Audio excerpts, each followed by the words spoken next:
तो हम लोग देख रहे हैं आज मार्कुस अध्याय 13 और इसमें लिखा है कि जब वह मंदिर से निकल रहा था तो उसके चेलों में से एक ने उससे कहा, हे गुरु, देख कैसे विशाल पत्थर और कैसे भव्य भवन है। तो यरूशलेम कितना सुंदर बना है उसको वो लोग दिखा रहे थे। लेकिन यीशु कहता है कि ये जो बड़े बड़े पत्थर तुम देख रहे हो, भवन देख रहे हो, बड़े बड़े भवन देखते हो, यहाँ पत्थर पर पत्थर भी बचा न रहेगा जो ढाया न जाएगा। एक सौ पत्थर नहीं बचेगा, सब गिरा दिया जाएगा, एक के ऊपर एक नहीं रहेगा, सब ढा दिया जाएगा। और जब वह जैतून के पहाड़ पर मंदिर के सामने बैठा था, जैतून पहाड़ भी और मंदिर भी सामने में दिख रहा होगा, और पतरस और याकूब और यूहन्ना और अंद्रियास यीशु मसीह को अलग ले जाते हैं और पूछते हैं, बता ये सब कब होगा। तब यीशु कहने लगता है कि हमेशा सावधान रहना, चौकस रहना, तुम लोग को कोई नहीं भरमाने पाए। भरमाने नहीं पाए मतलब उल्लू बनाने ना पाए। भरमा देते हैं, बेवकूफ़ बना देते हैं, और हम लोग क्या गलत बात को सही समझ लेते हैं और फिर धोखा खाते हैं। बोला कि बहुत सारे मेरे नाम से आएंगे, हम मसीह हैं बोलेंगे, और बहुतों को भरमा भी देंगे कि हम वही हैं बोल के। और अभी भी बहुत सारे लोग उसके नाम से आए हैं। और तुम लड़ाइयाँ और लड़ाइयों की चर्चा सुनोगे तो मत घबराना, क्योंकि ये सब तो होगा ही, इनका होना आवश्यक है, परंतु वो अंत नहीं होगा। और जाति पर जाति, राज्य पर राज्य चढ़ाई करेंगे, और भूकंप भी होगा, कहीं कहीं पर अकाल भी पड़ेंगे। ये सब पीड़ा और कलेश का आरंभ होगा, शुरुआत होगा ये सब। तो अभी तो शुरुआत हो ही गया है और हम लोग शुरू में ही हैं। परंतु बोल रहा तुम अपने विषय में एकदम चौकस रहना, मतलब सावधान रहना, क्योंकि लोग तुम्हें महासभाओं में सौंपेंगे। देखो तुम लोग के साथ भी ऐसा ही होगा, तुम लोग को महासभाओं में सौंपेंगे। अभी ऐसा हो रहा है ना, मार पीट रहे हैं, जेल में डाल रहे हैं, तो ऐसा हो रहा है। और लोगों के सामने पंचायतों में पीटे जाओगे, मेरे कारण हकीम और राजाओं के आगे खड़े किए जाओगे, मतलब प्रधानमंत्री लोग और हकीम लोग जो यहाँ न्यायाधीश, ऐसे लोगों के सामने खड़ा होना पड़ेगा और उसमें गवाही देना पड़ेगा तुम लोग को, ताकि उनके लिए गवाही हो। पर आवश्यक है कि पहले से समाचार सब जातियों में प्रचार किया जाए। तो एक एक जाति के लोग, सब जाति के लोग को सुसमाचार प्रचार मतलब होगा, सब सुन लेंगे पहले, उसके बाद ये सब होगा। मतलब जानबूझ के लोग क्या करेंगे, प्रभु के लोगों को सताएंगे और तुम्हें ले जाकर सौंपेंगे। जब ये तुम्हें ले जाकर सौंपेंगे तो पहले से चिंता मत करना, अरे क्या बोलेंगे, क्या कहेंगे, ऐसा चिंता मत करना बोल रहा ना, क्योंकि बोलने वाले तुम नहीं होगे, पवित्र आत्मा बोलेगा तुम्हारे द्वारा। क्योंकि भाई भी अपना भाई को पकड़ा देगा, पिता को पुत्र पकड़ाएगा, बोला घात करने के लिए। और बच्चे माता पिता के विरोध में जाकर उन्हें मरवा डालेंगे। देखो बच्चे लोग भी कम नहीं, बदमाश नहीं होंगे आज का डेट में। और मेरे नाम के कारण सब लोग तुमसे बैर करेंगे। देखो यीशु मसीह में है, मसीह कहलाते हैं बोल के सब कोई बैर करेंगे। लेकिन जो अंत तक धीरे धीरे रहेगा, अकेले सहते रहेगा और परमेश्वर पर विश्वास बनाए रखेगा, उसी को परमेश्वर क्या ले जाएगा, अपने राज्य में शामिल करेगा, उद्धार देगा, छुटकारा देगा सब तकलीफ से। अतः तुम जब उजाड़ने वाली घृणित वस्तु को जहाँ उचित नहीं है वहाँ खड़ी देखो। मतलब मंदिर में उजाड़ने वाली घृणित वस्तु, शैतान का मूर्ति को अगर तुम लोग देखना तो पढ़ने वाला समझ जाए। तब क्या करना, जो यहूदिया में है, तो जो यहूदिया में रहते हैं अभी, वे लोग पहाड़ पर, उधर पहाड़ है उधर भाग जाना तुम लोग। और जो लोग छत पर है वह अपने घर में कुछ लेने के लिए मत नीचे उतरना, उधर ही ऊपर ही रह जाना तुम लोग। और ना भीतर जाना, घर के भीतर जेबे मत करना, क्योंकि घरे भीतर घुस के वो लोग सब तरफ देख दाख करेगा तो वो लोग छत के ऊपर रहना, चुपचाप से नीचे उतरबे मत करना। और जो खेत में हो वह अपना कपड़ा लेने के लिए पीछे ना लौटे, खेते उधर उधर भागना है, जिधर भागो उधर। उन दिनों में जो गर्भवती और दूध पिलाती होगी, तो देखो जो लोग गर्भवती होंगे, छोटे छोटे बच्चे होंगे जिसके पास, वो लोग कहाँ भाग नहीं सकेंगे छोटा बच्चा को लेके, इसलिए उनके लिए हाय हाय होगा। और प्रार्थना किया करो कि या जाड़े में ना हो, क्योंकि जाड़ा में तो कितना चीज उठा के भागना पड़ेगा ना अपने साथ, स्वेटर वेटर कंबल उम्बल भी ठंडा में बाप रे कट हो जाएगा ऐसे भागेगा तो। क्योंकि वे दिन ऐसे कलेश के दिन होंगे कि सृष्टि के आरंभ से, देखो जब से पृथ्वी बना है तब से ऐसा कलेश कभी नहीं हुआ।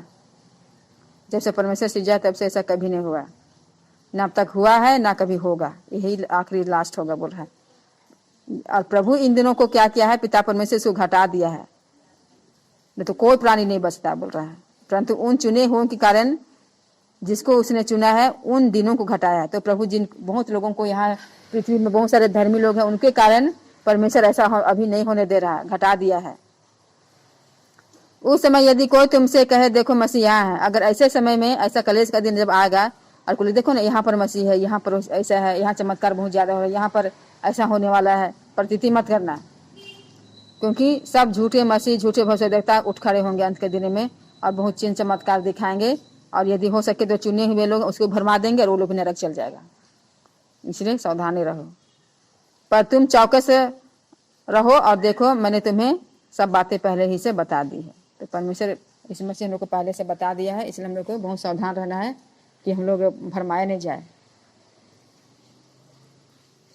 और क्योंकि अगर प्रभु आएगा तो प्रभु क्या करेगा, प्रभु का तेज को हम लोग देख सकेंगे। और प्रभु यीशु मसीह जब आया था उसमें क्या किया, वो लोगों को पर दया किया, कितना दया किया ना। आज का पास्टर लोग ऐसे करेगा कि जन को दया करेगा, ऐसे नहीं करेगा ना। यीशु मसीह करता है उसे, वो अपना वचन से लोगों को इतना शांति देता है। यीशु मसीह का वचन ऐसा शांति देने वाला होगा। उन दिनों में उस कलेश के बाद सूरज अंधेरा हो जाएगा, तब इतना लड़ाई, इतना कलेश होगा कि लोग ना मिजाइल सब फेंकेंगे, इस देश में उस देश में ऐसा करके फेंकेंगे, तो उसका जो जलने का जो धुआं उठेगा, उस धुआं से जो सूरज है उगना काला हो जाएगा, सूरज अंधेरा हो जाएगा, दिखाई नहीं देगा। और चांद भी प्रकाश नहीं देगा और आकाश से तारागण गिरने लगेंगे। और इतना धुआं हो जाएगा कि आकाश में जो तारागण सब है वो सब गिरने लगेंगे और आकाश की शक्तियाँ हिलाई जाएगी। आकाश में जितना भी शक्ति सब, जो भी शक्ति वो सब हिलाई जाएगी। तब लोग मनुष्य के पुत्र को बड़ी सामर्थ्य और महिमा के साथ बादलों में आते देखेंगे।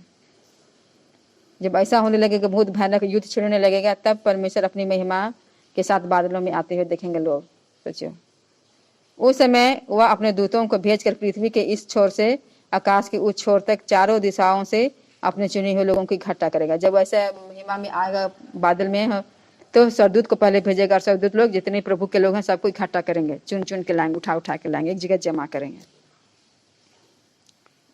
तो ये कब होगा बोल रहा, अंजीर के पेड़ से यह दृष्टांत सीखो, जब उसकी डाली कोमल हो जाती है और पत्ते निकलने लगते हैं। तो अंजीर का डाली में जब नया नया पत्ता सब निकलने लगता है, तब जान जाओ कि क्या हो रहा है, तुम जान लेते हो कि ग्रीष्म काल निकट है। इसी प्रकार जब तुम इन बातों को होते देखो तो जान लो कि वह निकट है। तो जैसे हम लोग जान जाते हैं, आम में मंजर लग जाता है, नया नया पत्ता निकलता है, तो जान जाते हैं गर्मी ऋतु आ रहा है। उसी तरह जब ये सब घटना होने लगेगा, जब इस तरह का लड़ाई, युद्ध, अकाल, महामारी सब आएगा, तो तुम जान जाना कि निकट है, हम लोग द्वार में ही है। और फिर बोल रहा है, मैं तुमसे सच कहता हूं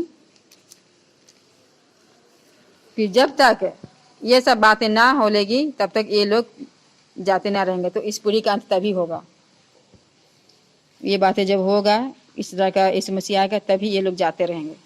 और आकाश और पृथ्वी टल जाए लेकिन परंतु मेरी बातें कभी ना टलेगी। जो बोल दिया इस मसीह वो होगा। इसलिए बोला जागते रहो।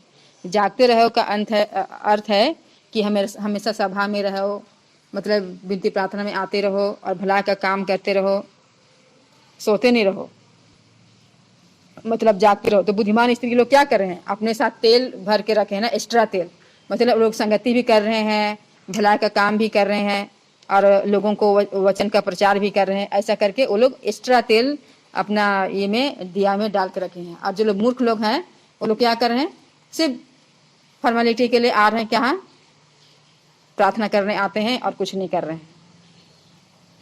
तो ऐसा नहीं करना, आप लोग बुद्धिमान स्त्री बनना है। और इसलिए बोला जागते रहो, क्योंकि उस दिन के समय में, उस घड़ी के विषय में, उस समय के विषय में कोई नहीं जानता है, ना स्वर्ग भी नहीं, स्वर्ग के दूत भी नहीं जानते हैं, हम भी नहीं जानते, प्रभु पुत्र भी नहीं जानता है, केवल पिता परमेश्वर जानता है।